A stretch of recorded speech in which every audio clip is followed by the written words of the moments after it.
আসসালামু আলাইকুম। নবম শ্রেণীর শিক্ষার্থী বন্ধুরা, তোমাদেরকে ইজি লার্নিংয়ের পক্ষ থেকে স্বাগত জানাই। আজকের ভিডিওতে তোমাদের নতুন ইংরেজি বইয়ের পৃষ্ঠা নাম্বার 61 এবং 62 এর সমাধান করে দিচ্ছি। এখানে তোমরা দেখতে পাচ্ছ যে অ্যাক্টিভিটি 5.1.2 এখানে বলেছে যে আ ডে অফ চ্যালেঞ্জেস বিষয়ে রিফার ভাবনাগুলো পড়ো এবং জোড়ায় বা দলে নিচের প্রশ্নগুলো আলোচনা করো, পরে তোমার উত্তরগুলো শ্রেণীতে শেয়ার করো। এখন আমরা সেই কাজটুকুই করব। এখানে এই রিফার গল্পটুকু আমরা পড়ব বাংলা অনুবাদ সহকারে, তারপর এই প্রশ্নগুলোর সমাধান করব। তো চলো শুরু করা যাক। Today is my exam day. আজকে আমার পরীক্ষার দিন। And it feels like one of the toughest days of my life. এটি আমার জীবনের সবচেয়ে কঠিন দিনগুলোর একটি বলে মনে হচ্ছে। I had high hopes for this exam. এই পরীক্ষার জন্য আমার অনেক আশা ছিল, বাট আনফর্চুনেটলি, কিন্তু দুর্ভাগ্যক্রমে, I couldn't finish the entire syllabus.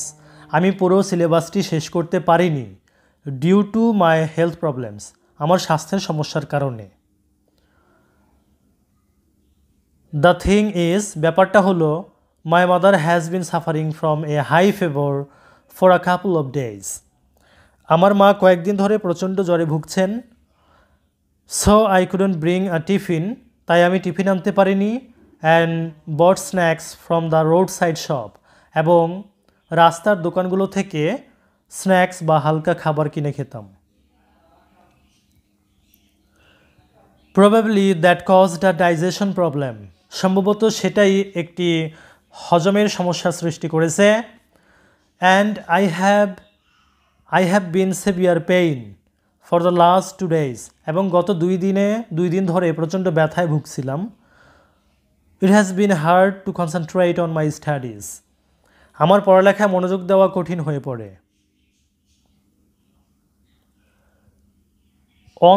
On the exam day, পরীক্ষার দিনে, I started to go to school in scorching heat wave. প্রচণ্ড গরমে আমি স্কুলে যেতে লাগলাম। ইট ওয়াজ বার্নিং আউটসাইড, বাইরে প্রচণ্ড গরম ছিল। And I was desperately looking for a rickshaw, এবং আমি মরিয়া হয়ে একটি রিক্সা খুঁজতেছিলাম। আনফর্চুনেটলি, দুর্ভাগ্যক্রমে, নান ওয়ার ইনসাইড, কেউ চোখে পড়েনি। And with no shade nearby to wait, এবং নিকটে কোনো শেড বা ছায়া ছিল না যেখানে বিশ্রাম নিতে পারি। আই বিগ্যান টু ওয়াক, আমি হাঁটতে শুরু করলাম।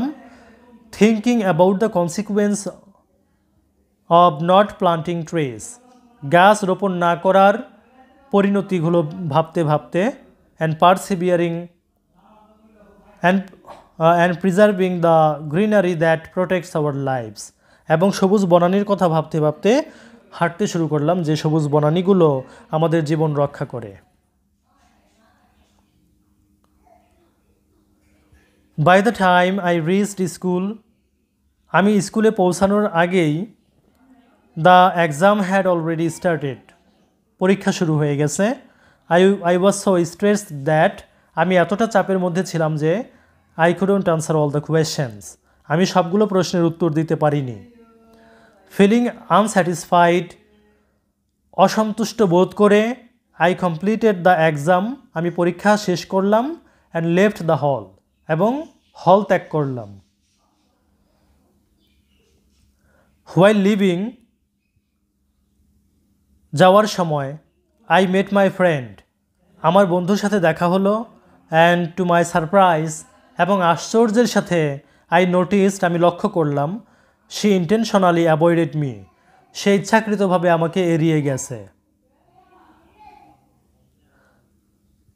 আই রিমেম্বার্ড, আমার মনে আছে, she had sought my help, সে আমার সাহায্য চেয়েছিল, প্রিভিয়াসলি মানে হচ্ছে আগে।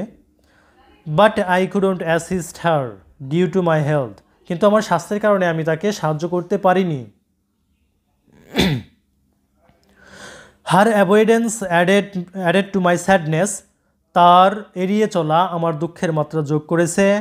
Reinforcing the believe that Life is not easy and comes with many problems that demand attention. তার এড়িয়ে যাওয়া আমার দুঃখের মাত্রা যোগ করেছে, এই বিশ্বাসকে শক্তিশালী করেছে যে জীবন সহজ নয় এবং অনেক সমস্যা নিয়ে আসে যা মনোযোগের দাবি রাখে। এবার আমরা কোশ্চেনের উত্তরগুলো দিব। যে প্রশ্নগুলো ছিল সেখানে প্রথম প্রশ্নটি ছিল আমাদের এরকম, why does Rifa believe life is not easy? কেন রিফা বিশ্বাস করে জীবন সহজ নয়? উত্তরটি আমরা এভাবে সাজিয়েছি, Rifa believes life is not easy because she faces various types of problems in her life. Rifa বিশ্বাস করে জীবন সহজ নয় কারণ সে জীবনে অনেক সমস্যার সম্মুখীন হয়। এরপর 2 নম্বর প্রশ্ন, what are the problems do you notice in her life? তুমি তার জীবনে কী কী সমস্যা লক্ষ্য করো? উত্তরটি আমরা এভাবে লিখেছি, she had been suffering from indigestion. সে বদহজমের সমস্যায় ভুগছিল। She felt severe pain. সে প্রচণ্ড ব্যথা অনুভব করেছিল। And could not concentrate on her studies. সে তার লেখাপড়ায় মনোযোগ দিতে পারেনি। She faces extreme heat and so on. সে প্রচণ্ড গরম অনুভব করেছে ইত্যাদি। 3 নম্বর প্রশ্নটি ছিল, do you face problems like Rifa? তুমি কি রিফার মতো সমস্যার সম্মুখীন হও? ইফ সো, যদি তাই হয়, হোয়াট আর দে, সেগুলো কি? উত্তর, like Rifa I also face various problems. রিফার মতো আমিও বিভিন্ন ধরনের সমস্যার সম্মুখীন হই। সামটাইমস আই ফিল স্টোমাক এক। মাঝে মাঝে আমি পেট ব্যথা অনুভব করি because of taking street foods, রাস্তার খাবার খাওয়ার কারণে। Sometimes I can not help my friends. মাঝে মাঝে আমি আমার বন্ধুদের সাহায্য করতে পারি না ডিউ টু ইলনেস, অসুস্থতার কারণে। And some of them avoid me, এবং তাদের কেউ কেউ আমাকে এড়িয়ে চলে। 4 নম্বর প্রশ্ন, how do this problems affect you? এই সমস্যাগুলো কিভাবে তোমাকে প্রভাবিত করে? ইউর ফ্যামিলি, তোমার পরিবারকে, অ্যান্ড ইউর ফ্রেন্ডস, এবং তোমার বন্ধুদেরকে। উত্তরটি হলো এভাবে সাজিয়েছি আমরা, হোয়েন আই বিকাম সিক, যখন আমি অসুস্থ হয়ে পড়ি। I can not concentrate on my studies properly, আমি আমার পড়ালেখায় ভালোভাবে মনোযোগ দিতে পারি না। It affects my exam result, এটা আমার পরীক্ষার ফলাফলকে প্রভাবিত করে। Besides my family and friends, তাছাড়া আমার পরিবার এবং বন্ধুরা বিকাম ওয়ারিড অ্যাবাউট মি, আমাকে নিয়ে চিন্তিত হয়ে পড়ে। 5 নম্বর প্রশ্নটি, how do you solve this problems? তুমি কিভাবে এসব সমস্যার সমাধান করো? উত্তর, I solve this problems by following doctor's advice and avoiding from taking street foods. আমি ডাক্তারের পরামর্শ অনুসরণ করে এবং রাস্তার খাবার গ্রহণ করা থেকে বিরত থাকার মাধ্যমে এই সমস্যার সমাধান করি। তো প্রিয় শিক্ষার্থী বন্ধুরা, যদি ভিডিওটি ভালো লাগে শেয়ার করে দিও। ধন্যবাদ সবাইকে সাথে থাকার জন্য।